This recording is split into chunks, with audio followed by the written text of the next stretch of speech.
महापात्र आप लोग देख रहे हैं फ्रंटलाइन 24। अभी हम मधुबनी के वाटिका होटल के सामने हैं और यहाँ से आप देख सकते हैं कि रथ यात्रा का आरंभ हो चुका है। और हम आपको बता दें कि ये झांकी मधुबनी में पहली बार निकाला जा रहा है, जगन्नाथ भगवान का झांकी। और जगह तो निकाला जाता था पर मधुबनी में इस बार पहली बार निकाला गया है यहाँ। और हम आपको बता दें कि आस्कॉन का स्थापना 13 जुलाई 1966 में हुआ था न्यूयॉर्क में, और आज यहाँ मधुबनी में रखा गया है। और यहाँ पे जो गुरुजी हैं उनसे भी बात करने की कोशिश करेंगे और इसका मुख्य उद्देश्य क्या है वो जानने की कोशिश करेंगे। हमारे चैनल में आपका बहुत बहुत स्वागत है। पहले आप अपना परिचय दे दें। हरे कृष्णा। अंतर्राष्ट्रीय कृष्ण भावनामृत संघ जुहू इस्कॉन की तरफ से हम सारे भक्त लोग यहाँ आए हैं रथ यात्रा के लिए। मेरा नाम अनंत कृष्णदास गोस्वामी है। मैं 1989 से जुहू मंदिर में सेवा कर रहा हूँ और इस समय इस्कॉन के भिन्न भिन्न जगहों पर जाकर के हम लोग कृष्ण भावना से संदर्भित उत्सवों में भाग लेते हैं। गीता भागवत से हम लोग भगवान की शिक्षाओं का प्रचार करते हैं। उसी संदर्भ में मधुबनी में मिथिला वाटिका की ओर से 5 दिवसीय जगन्नाथ कथा का आयोजन किया गया था और आज रथ यात्रा का आयोजन है। पहली बार मधुबनी में माताजी अनीता माताजी के सौजन्य से रथ यात्रा का आज कार्यक्रम है।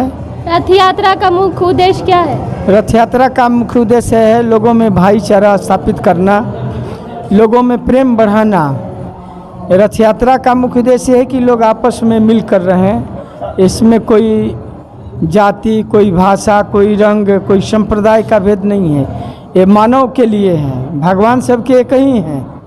हम मानव हैं। प्रथम मानव के एक ही आराध्य हैं भगवान।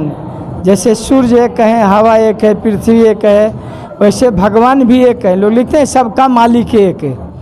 भगवान सबके एक ही है। नाम भले पुकारने के अलग अलग हैं। कोई अल्लाह कहता है, कोई भगवान, कोई गॉड, लेकिन भगवान सबके एक ही हैं। तो रथ यात्रा का मुख्य उद्देश्य है गीता भागवत और श्रील प्रभुपाद जी के उपदेशों के अनुसार समाज में कृष्ण भावना का प्रचार करना और लोगों में भाईचारा लाना कि सभी लोग प्रेम से रहें, सभी लोग भगवान की भक्ति में जुड़ें और सब लोग अपना कर्तव्य समझें कि हमारा क्या कर्तव्य है, हमारा भगवान से क्या संबंध है, हम यहाँ आए हैं किस लिए आए हैं, हमारा परम उद्देश्य क्या है। तो हर जीव जो है भगवान का ही अंश है। हमारे परम पिता भगवान हैं तो हम सभी भगवान के संतान हैं। इसी को जानकारी कर लेना कि हम सभी भगवान के ही संतान हैं तो आपस में क्यों लड़ेंगे। एक पिता के कई पुत्र हैं, अगर वो आपस में झगड़ेंगे तो पिता खुश नहीं होंगे ना, पिता खुश नहीं होंगे। पिता की कई संतानें हैं, आपस में प्रेम से रहेंगी तो भगवान खुश होते हैं। इसलिए प्रभुपाद जी पूरे दुनिया में हिंदू, मुस्लिम, सिख, ईसाई, क्रिश्चियन, यहूदी सबको भक्त बनाए। इस्कॉन में सब लोग भक्त हैं। मुस्लिम भी हैं, क्रिश्चियन भी हैं, यहूदी भी हैं, पारसी हैं, सिख हैं, सब लोग भक्त हैं क्योंकि हम सभी प्रथम मनुष्य हैं, मानव हैं। ये तो हम लोग बना लिए हैं कि ये संप्रदाय है, वो संप्रदाय है।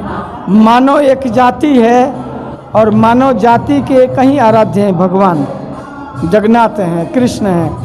उन्हीं को लोग अल्लाह बोलते हैं, गॉड बोलते हैं। तो हमारा रथ यात्रा का उद्देश्य है लोगों को जोड़ना, लोगों में प्रेम भाईचारा बढ़ाना और स्वयं को समझना कि हम कौन हैं, हम कहाँ से आए हैं, इसके बाद हम कहाँ जाएंगे, हम क्यों दुखी हैं। दुख है तो दुख का निवारण भी होगा, समाधान भी होगा। तो गीता के द्वारा हम लोग इस मानव जीवन के उद्देश्य को समझाते हैं। गीता में भगवान ने कहा है कि सारे जीव मेरे द्वारा ही उत्पन्न किए गए हैं। भगवान गीता के दूसरे अध्याय में कि सारे जीव मेरे द्वारा ही बनाए गए हैं, मेरे द्वारा ही उनका पोषण होता है और अंत में फिर मेरे पास ही आना है। तो ये रथ यात्रा के द्वारा कृष्ण भावना के माध्यम से लोगों को शांति प्रदान करना है। प्रभुपाद जी कहते चांट एंड VIP, भगवान का नाम जपिए और सुखी रहिए, यही उद्देश्य है। मधुबनी में इस्कॉन नहीं है, इसका निर्माण कब तक हो जाएगा? ISKCON Juhu, ISKCON Calcutta, ISKCON Mayapur, ISKCON Patna के भक्त लोग प्रयासरत हैं और ज़्यादा समय नहीं, उम्मीद है कि दो साल के अंदर यहाँ भी इस्कॉन का कार्यक्रम जो है पूर्ण रूप से चालू हो जाना चाहिए। कुछ भक्तों के द्वारा बोला जाता है जो कृष्ण जी के संस्था के साथ जुड़ते हैं वो दूसरे देवता का पूजा नहीं कर सकते, इसमें कितनी सच्चाई है? देखिए, जैसे हम भोजन मुख में देते हैं और पेड़ में पानी जड़ में देते हैं, तो भगवान मुख हैं, उनकी पूजा करने से सारे देवताओं की पूजा हो जाती है। भोजन मुख में देते हैं तो सारे अंगों को शक्ति मिल जाता है, और पेड़ के जड़ में हम पानी देते हैं तो पत्तियों में भी पहुंच जाता है। तो भगवान कृष्ण की पूजा करने से सभी देवता की पूजा हो जाती है। भोजन आप सिर में, हाथ में, पाँव में नहीं देते हैं, मुख में देते हैं, और मुख के द्वारा पेट से सब अंगों को मिल जाता है। तो भगवान गीता में कहे हैं कि मन मना भव मद भक्तो मद्याजी माम नमस्कुरु। भगवान की जो पूजा करता है तो एक पूजा करने से सबकी पूजा हो जाती है। जैसे जड़ में पानी दिए पेड़ के, तो पेड़ के पत्तियों में, शाखाओं में, टहनियों में पानी हर जगह पहुंच जाता है, या भोजन पेट में जाने से सब जगह पहुंच जाता है। तो भगवान तो बहुत सारे देवता हैं, कितना कहाँ जाइएगा देवता की पूजा करने, बहुत सारे देवता हैं। रोज हर देवता की पूजा करना हर रोज संभव नहीं है समय, इसलिए कृष्ण की पूजा करने से सभी देवताओं की पूजा हो जाती है। उदाहरण जैसे भोजन मुख में देते हैं, आँख में, कान में, सिर में, पाँव में, यानी सिर काम किया है, पैर काम किया है, हाथ काम किए, भोजन मुख में क्यों देंगे? मान लीजिए कोई कहे अरे मुख क्या किया है, सिर वजन ढोया है, पैर ने मेहनत किया, हाथ मेहनत किया, नहीं, सारे अंग मेहनत किए हैं, लेकिन मुख जो है, मुख, इसलिए मुखिया मुख सोचा ही है, खान पान सम्मान बोलते हैं ना लोग। मुखिया क्या करता है, जो भी फंड आता है सब जगह उसको प्रजा में देता है। तो मुख में जो भी फंड आता है ये सब अंगों को बांट देता है। उसी तरह भगवान को अगर कुछ आप देते हैं, अर्पण करते हैं, वो देवताओं तक भी पहुंच जाता है।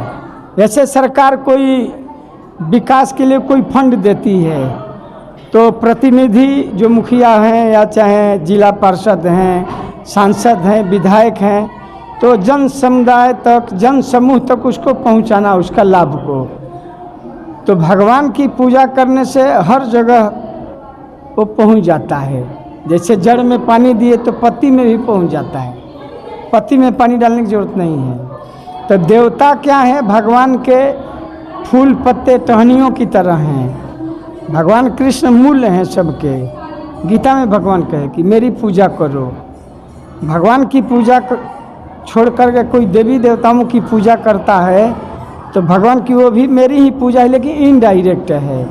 और भगवान की अगर पूजा कोई करता है तो फिर अलग से देवताओं की पूजा की आवश्यकता है, वो खुश हो जाते हैं। इसलिए कृष्ण की पूजा करने से, जगन्नाथ की पूजा करने से सबकी पूजा हो जाती है।